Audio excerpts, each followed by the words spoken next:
Hello students, welcome back to AKT Biology. Today's topic is packaging of DNA helix. I mean आपके जो sales में nucleus का size होता है वो होता है अप्रोक्सीमेटली 10⁻⁻6 मीटर, वेरी स्मॉल। लेकिन जो आपका डीएनए है उसकी लेंथ होती है approximately 2.2 metre. Can you imagine such a long thread and the nucleus size is 10⁻⁻6 metre.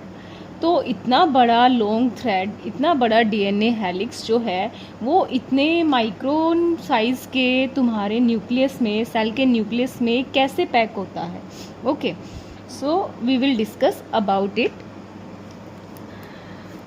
DNA packaging, guys, DNA you know the genetic material, hereditary material. Nucleus का size है approximately 10⁻⁻6 metre and DNA का size is 2.2 metre. जो हमने निकाला है distance between two base pair, consecutive base pair multiply with total number of base pair of a mammalian cells. ठीक है, ये तो फॉर एग्जांपल हमने अभी निकाला है, लेकिन जो distance between two base pair, जब हमने हेलिक्स की स्ट्रक्चर की थी, हमने ये फाइंड आउट किया था कि जो तुम्हारे दो बेस पेयर के बीच का डिस्टेंस होता है वो होता है 0.34 नैनोमीटर, और total number of base pair है हेलिक्स ह्यूमन के जो मेमेलियन सेल में होते हैं that is 6.6 into 10⁻⁹ base pair. अगर दो बेस पेयर के डिस्टेंस को और total number of base pair से आप मल्टीप्लाई करोगे तो आपके हेलिक्स की लेंथ आ जाएगी that is 2.2 metre. Okay, double stranded DNA helix in each chromosome has a length that is 1000 times the diameter of the nucleus। देखो, जैसे हमने यहाँ पर देखा है कि न्यूक्लियस का साइज 10⁻⁻6 मीटर है और डीएनए का साइज इतना बड़ा है, ये मीटर्स में चला गया है 2.2 मीटर। ओके, तो ये इसका 1000 टाइम्स है। जहाँ पे ये प्रेजेंट है, कहाँ प्रेजेंट है, आप सबको पता है कि सेल होती है, सेल के अंदर न्यूक्लियस होता है, न्यूक्लियस में डीएनए प्रेजेंट होता है, और न्यूक्लियस इतना छोटा है, डीएनए इतना बड़ा है, तो इसमें कैसे सेट होता है, कैसे पैक होता है। It is possible only by compact and marvellous packaging and organisation of DNA in a cell.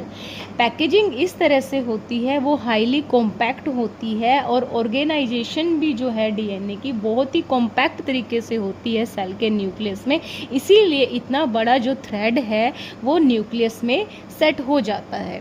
ठीक है, कैसे होता है वो कॉम्पैक्ट पैकेजिंग कैसे होती है वो हम डिस्कस करेंगे। अब आपको पता है बेटा कि दो तरह की सेल्स होती हैं, prokaryotic cell and eukaryotic cells. Prokaryotic cell जैसे आपको पता है वो सिंपल सेल्स हैं, न्यूक्लियस के चारों ओर या दूसरे भी जो ऑर्गेनेल्स होते हैं उनकी कोई वेल डिफाइंड मेम्ब्रेन नहीं होती, और न्यूक्लियस के चारों ओर कोई न्यूक्लियर मेम्ब्रेन नहीं होती। इनमें क्या होता है, पहले हम प्रोकैरियोट्स के डीएनए की अगर बात करें, single chromosome in the form of A double standard circle.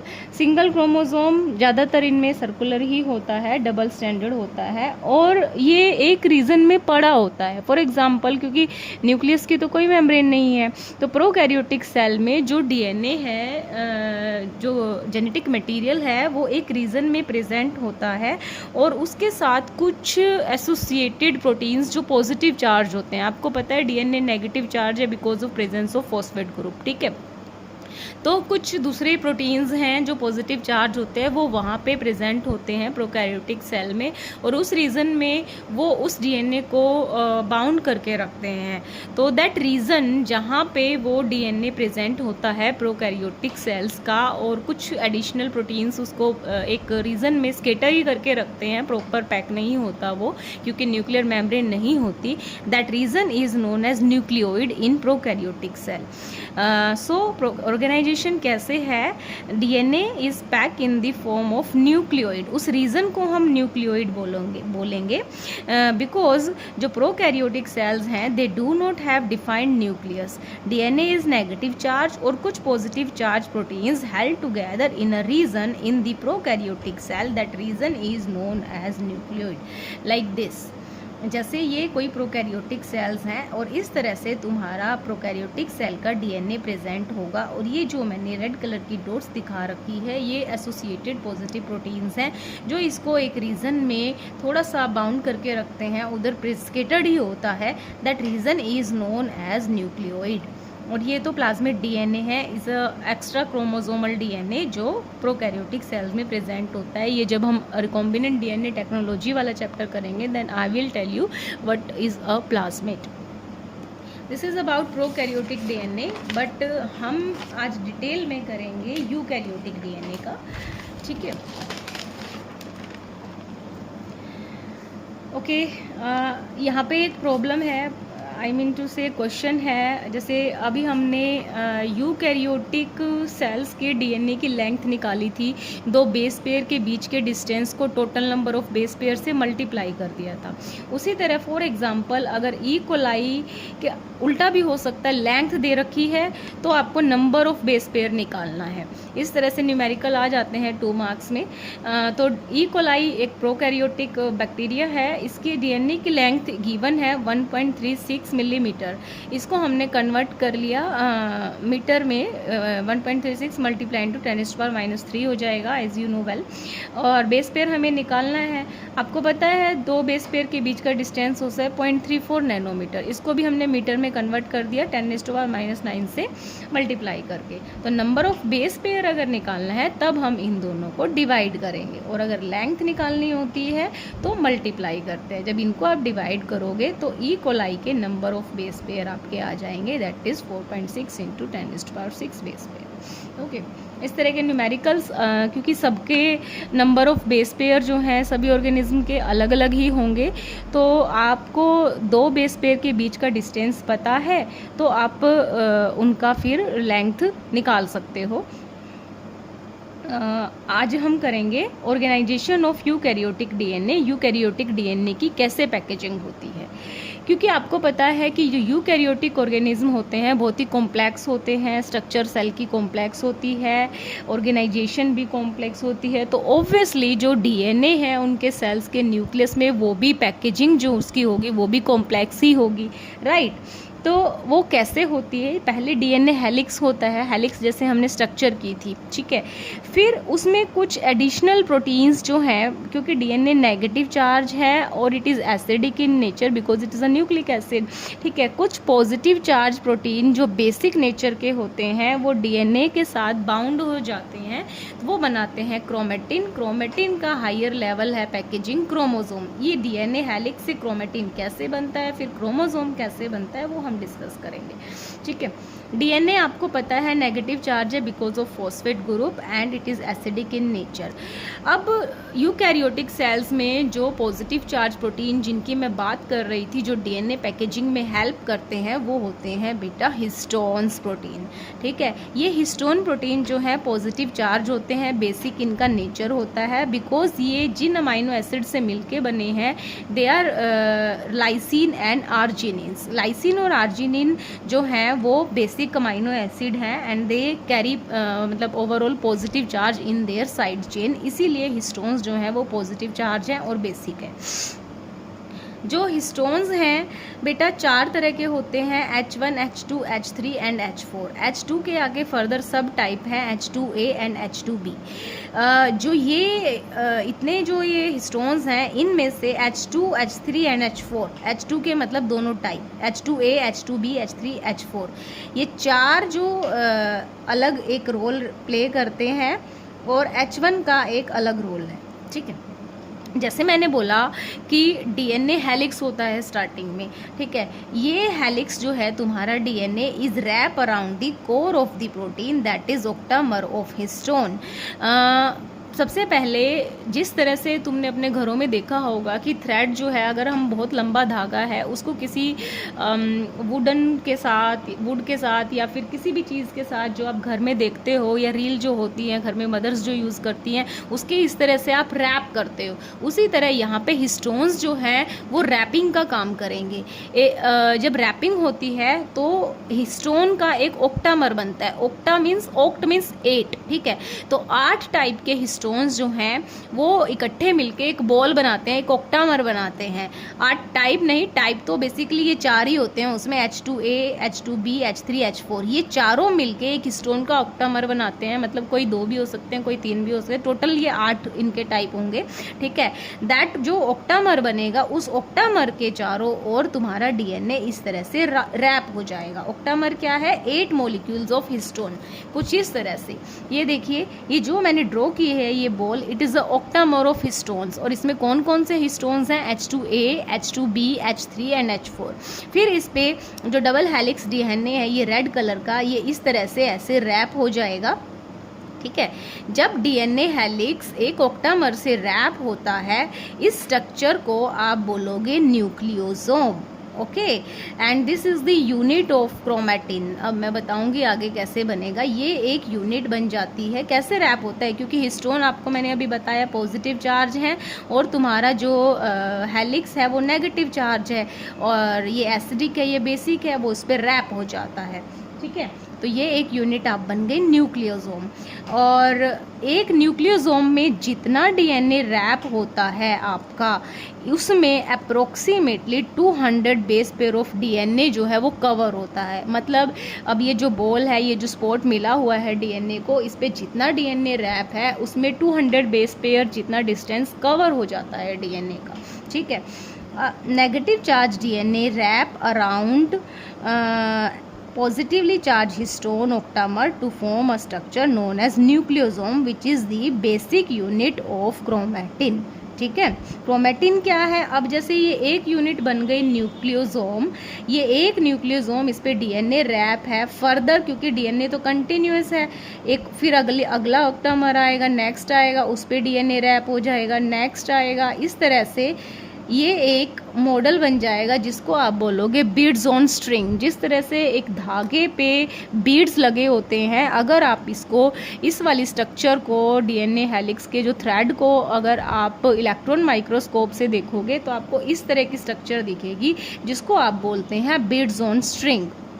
और ये बीड्स ऑन स्ट्रिंग कुछ नहीं है, इसको आप बोलोगे क्रोमैटिन। स्टार्टिंग में हेलिकल स्ट्रक्चर थी इस तरह से, फिर वो ऑक्टामर के चारों ओर रैप हुई, और ऑक्टामर पे कितना डीएनए रैप हुआ? अप्रोक्सीमेटली 200 बेस पेयर जितना, और वो कंटिन्यूसली रैपिंग के साथ साथ एक चेन बन गई बीड्स ऑन स्ट्रिंग की तरह, जिसको हमने क्रोमैटिन बोल दिया, ठीक है। अब आप देख रहे हो थ्रेड जो है वो छोटा होता जाएगा क्योंकि रैपिंग हो रही है। वन मोर थिंग, जैसे मैंने कहा था ऑक्टामर जो है वो 4 टाइप के histone H2A, H2B, H3, H4 से मिलके बनता है। अब H1 का रोल क्या है इसमें? H1 जो है, जब 2 न्यूक्लियोसोम आपस में जुड़ते हैं उनके बीच में लिंकर का काम करता है, ठीक है, स्पेसर का काम करता है। यहाँ पे ये वाला H1 जो है वो यूनिट है, लिंकर है 2 न्यूक्लियोसोम के बीच की। Nucleosomes are separated by linker histone protein H1। अब ये कंटिन्यूस स्ट्रिंग ऑफ न्यूक्लियोसोम जो बन गया है, इसको आप बोलोगे बीड्स ऑन स्ट्रिंग। अगर हम इसको स्टेन करके इलेक्ट्रॉन माइक्रोस्कोप से देखेंगे, ये हमें इस तरह से दिखेगा। तो ये क्या बन गई? एक तरह की क्रोमैटिन फाइबर भी बोल सकते हो आप इसको। इसके मतलब इसकी हायर पैकेजिंग होगी, देन क्रोमैटिन फाइबर बनेगी। DNA helix, then chromatin which is beads on string model, then higher super coiling होती है, वो अब हम आगे डिस्कस करेंगे, then chromatin fibre, then finally chromosome बनते हैं जो आप देखते हो मेटाफेज प्लेट में सेल डिवीजन के टाइम वो अरेंज होते हैं। अब क्रोमैटिन फाइबर बनती है, फर्दर कोइल्ड होती है, कंडेंस होती है एट द मेटाफेज स्टेज, और जिसको हम क्रोमोसोम बोलते हैं। क्रोमोसोम आपको पता है हम इस तरह से देखते हैं, क्रोमोसोम इस तरह की स्ट्रक्चर होती है। आप तो सिंपली ऐसे इसको बनाते हो, बट एक्चुअली ये इस तरह से होता है, हाईली सुपर कोइल्ड, और इस तरह की स्ट्रक्चर बनती है। जब क्रोमोसोम की पैकेजिंग होती है, हायर लेवल पे क्रोमोसोम बनता है ना, मतलब स्टार्टिंग में डीएनए हेलिक्स था, then chromatin fibre, then chromosome, ठीक है। है। हायर लेवल पर हिस्टोन के अलावा दूसरे प्रोटीन्स भी होते हैं जो उसकी सुपर कोइलिंग में, सुपर पैकेजिंग में हेल्प करते हैं। वो प्रोटीन्स दे आर जो क्रोमोसोम्स हैं they are associated with additional proteins other than histone, but वो हिस्टोन्स नहीं होते, but they help in packaging, ठीक है। That's why they are known as NHC protein, non histone chromosomal protein, non histone chromosomal protein जो higher level पे chromosome की packaging में help करते हैं। नॉन हिस्टोन किस लिए? Because they are not histone but they help in packaging of chromosome, ठीक है। अब आप ये वाला डायग्राम आप समझिए, जैसे ये DNA हेलिक्स था सबसे पहले, ठीक है। हेलिक्स ने फिर क्या आया, एक हिस्टोन्स आए, हिस्टोन का ऑक्टामर बना। कितने तुम्हारे ऑक्टामर में 8 तुम्हारे जो है H2A, H2B, H3, H4, इन चारों ने मिलके एक ऑक्टामर बनाया। इनके 2 भी हो सकते हैं, कोई 3 हो सकता है, ऐसे मिलके ये 8 इकट्ठे मिलके एक ऑक्टामर बनाएंगे। उस हिस्टोन ऑक्टामर से तुम्हारा DNA रैप हो जाएगा, तो एक यूनिट बन जाएगी जिसको आप कहोगे न्यूक्लियोसोम। न्यूक्लियोसोम पे DNA रैप हो गया। फर्दर ये चीज़ रिपीट होगी, बहुत सारे होंगे, मैंने यहाँ 2 ही दिखाए हैं।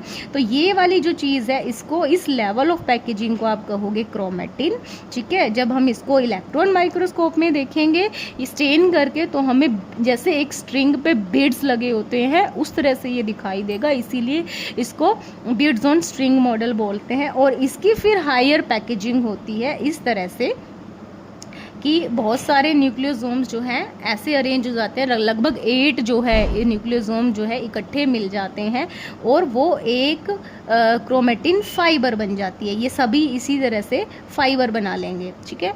DNA helix, chromatin, then chromatin fibre.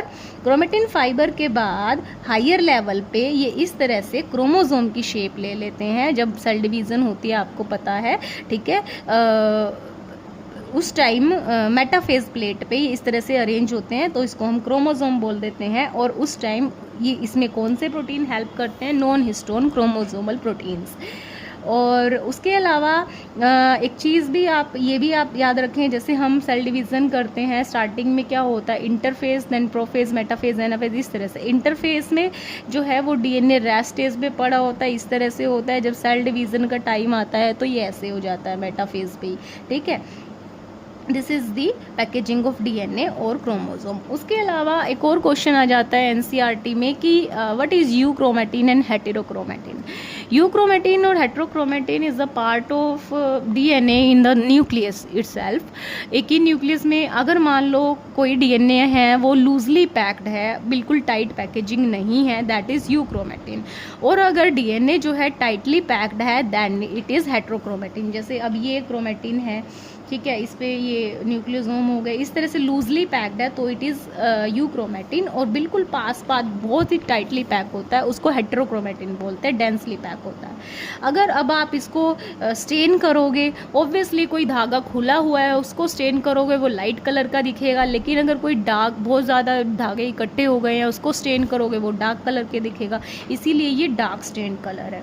और यूक्रोमेटिन जो है वो ट्रांसक्रिप्शनली एक्टिव होता है, वाहिल हेटेरोक्रोमेटिन इज ट्रांसक्रिप्शनली इनएक्टिव। रीज़न क्या है? क्योंकि ओपन प्रेजेंट है इधर, ठीक है। ट्रांसक्रिप्शन में क्या होता है, DNA से RNA बनता है, इसीलिए euchromatin is transcriptionally active and heterochromatin is transcriptionally inactive. This is about DNA packaging. और बोर्ड में या फिर आप नीट में भी लगाओ, इसमें क्वेश्चन किस तरह के भी आ सकते हैं। नीट में तो क्या ही है ना कि कोई भी क्वेश्चन आ सकता है। जैसे हिस्टोन्स हैं, हिस्टोन्स के बेसिक जो अमाइनो एसिड्स कौन से हैं जिनसे वो बना हुआ होता है, that is lysine and arginine. Euchromatin और हेटेरोक्रोमेटिन बोर्ड में ये क्वेश्चन बहुत आता है। उसके अलावा DNA की लेंथ निकालना, ये वाला न्यूमेरिकल जो है ये भी आ जाता है। नंबर ऑफ बेस पेयर निकालना ये भी आ जाता है, ठीक है। न्यूक्लियोसोम क्या है, ओनली न्यूक्लियोसोम, इसका डायग्राम आपको दे देंगे, लेबलिंग कर देंगे ABC, तो आपको लेबलिंग पहचाननी है कि ये पार्ट क्या है एंड व्हाट दिस। और उसके अलावा DNA पैकेजिंग में तो इसी तरह के क्वेश्चन आते हैं। और that's all about DNA packaging. और हिस्टोन्स के बारे में इसमें ज़्यादा पूछा जाता है। अब हम जब नेक्स्ट टॉपिक करेंगे, we will discuss the various experiments जो आपके इस चैप्टर में दिए हुए हैं बुक में, जो ये प्रूफ करते हैं कि DNA is the only genetic material. Why, कि हमें कैसे, मेंडल ने तो कर दिया ये सब चीज़ें, आज हमें पता है कि डीएनए जेनेटिक मटेरियल है, बट लेकिन ये कैसे प्रूफ हुआ कि DNA is the genetic material only? RNA भी तो हो सकता है, प्रोटीन भी तो हो सकता है। तो ये इसके लिए बहुत सारे सीरीज़ ऑफ एक्सपेरिमेंट्स हुए थे, अलग अलग साइंटिस्ट ने अपने अपने टाइम पे किए थे, एंड फाइनली काफ़ी सीरीज़ ऑफ एक्सपेरिमेंट के बाद आपको पता लगेगा कि DNA is the genetic material, और आरएनए बाद में आया या पहले आया या डीएनए पहले आया, जो भी है वो मैं उन एक्सपेरिमेंट के हेल्प से आपको नेक्स्ट क्लास में कराऊंगी। आई होप आप मेरी वीडियो से समझ रहे हैं, and I know I am taking time for uploading videos. Actually I am little bit busy because मेरे पास ऑफलाइन स्टूडेंट्स जो होते हैं, मुझे थोड़ा उन पे ज़्यादा ध्यान देना पड़ता है। उसके अलावा आपको फिर भी कोई टॉपिक जो है क्लास 11 का है, 12th का है, बीएससी का है, एमएससी का, बायोलॉजी से रिलेटेड, बायोटेक्नोलॉजी से रिलेटेड कोई भी टॉपिक, अगर आपको कोई भी क्वायरी है, आप मुझे कमेंट में डालिए, मैं उसी टॉपिक से रिलेटेड आपके सारे कंसेप्ट क्लियर कर दूँगी थ्रू माई वीडियो। और you may contact me on my Gmail ID, और फ़ोन नंबर तो मैंने अपने कुछ शॉर्ट्स वीडियो में अपने डाले हुए हैं कॉन्टैक्ट्स, जहाँ से आप मुझे कॉन्टैक्ट कर सकते हैं। Thank you so much.